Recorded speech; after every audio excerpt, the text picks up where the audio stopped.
There's no doubt that John Paxson has improved the Chicago Bulls. He's getting stiff competition from the New Orleans/Oklahoma City Hornets when it comes to winner of the most improved team honors. Hornets head coach Byron Scott also won 3 NBA titles during his time with the Los Angeles Lakers as a player. Now he's got a new contract, and the Hornets have made a lot of moves that the Basketball Insider is picking them as a team to watch out for next season. Byron joins me right now. Byron, now that you've paired Peja Stojakovic with Chris Paul, the reigning Rookie of the Year, what does that mean for your team?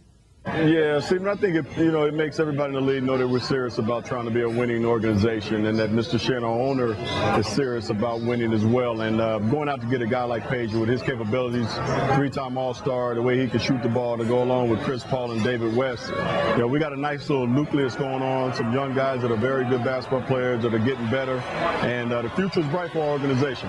What do you think his acquisition does for this team specifically? Break it down for me in a basketball parlance.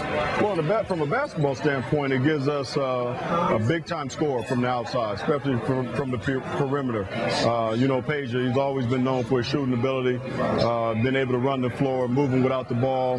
So he fits into the scheme of things, of all the things that we really like. So, getting a guy like him gives us that third big-time scorer that we know we can go to when the game is on the line. Byron just acquired Tyson Chandler from the Chicago Bulls in exchange for a guy like P.J. Brown and J.R. Smith. What does Tyson Chandler bring to the table for you? I was wondering why y'all made that move, especially since you're geared for the playoffs and you had an experienced veteran like P.J. Brown going into the last year of his deal. Explain that one to me. Well, you know what, Stephen A. Smith, we really thought it was a win-win for both teams. P.J. wanted to play for an organization that had a chance to win right now. I love P.J. Brown. He is an unbelievable professional, great person, great basketball player, but we wanted to try to give him his wish of being with a team that can win or have opportunity to win right now. When they got Ben Wallace, we thought it was a perfect exchange as far as sending P.J. there and getting Tyson Chandler, who's a young center. It gives us another shot blocking and offensive and defensive rebounder that can help us. And I think Tyson still hasn't scratched the surface of what he's capable of doing as far as basketball is concerned. So we really feel we got another young guy who has some playoff experience. He's been with the Bulls.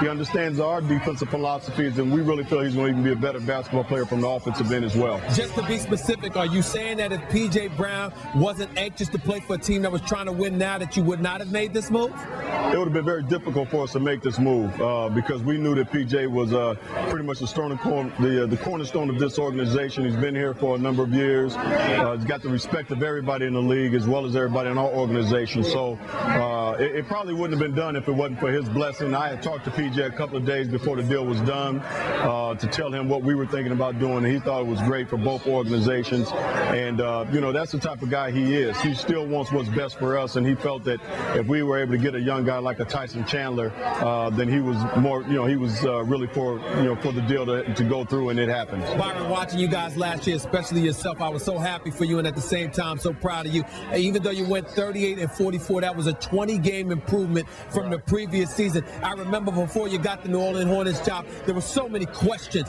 about Byron Scott, the coach, because of the things that transpired before your exodus out of New Jersey. How rewarding was last season for you when everybody was talking about you as a potential Coach of the Year candidate in light of everything that had transpired the previous year, too? You know what, Stephen, it really didn't, it made me feel proud that I had a bunch of young guys that, number one, listened to me and understood where I was coming from and trying to understand the type of vision that I had for this team and this organization. It didn't validate me, I didn't think, by any means, because I knew that I could do this job, and I've been able to do this job for the past 6 years.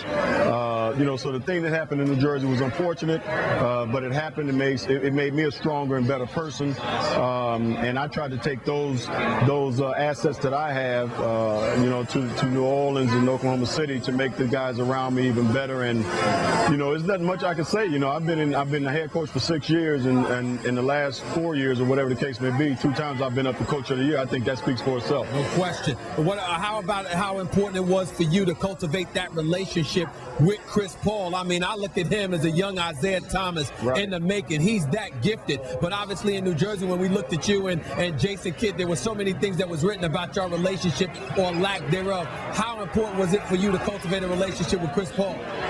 Well, I knew it was important from the start.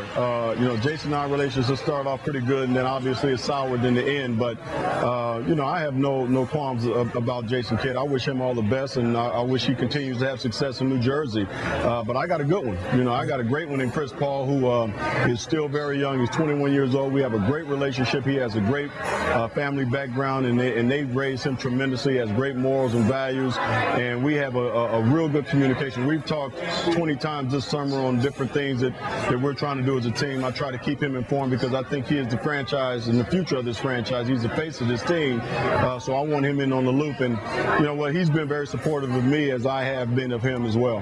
Byron Scott, always a pleasure, my man. Thanks for being on the show. You know I love it. Come on in here, man. Stephen, I got to get in there with you. I want to sit in that chair so me and you can really rap. There we go. All right, man. Take care of yourself. You too, Stephen. All right. Much more to come on, quite frankly. When I come back, I'll test your NBA acumen. Where's Big Ben Wallace now? How about Peja Stojakovic? If you don't know the answers, I've got a few guys to help you figure it all out. I'll be talking basketball next. Don't go away.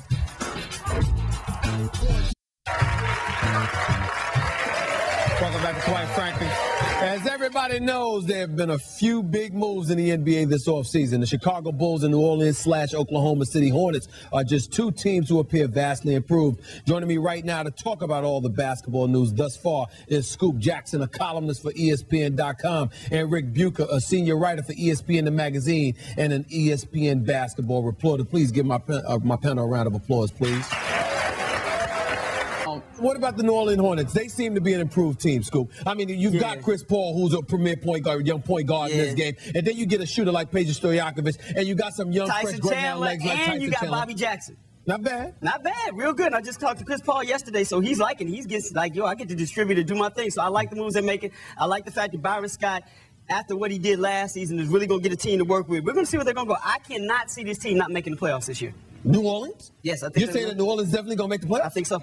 I think so. Ooh. Well, that's where the bar is set at this point. Yeah. For me, they were a very good team last year, and you picked up two guys that can improve them, but both of them have a history of being injured. I wonder just how well that money was invested and whether it's going to pay off. For me, the Toronto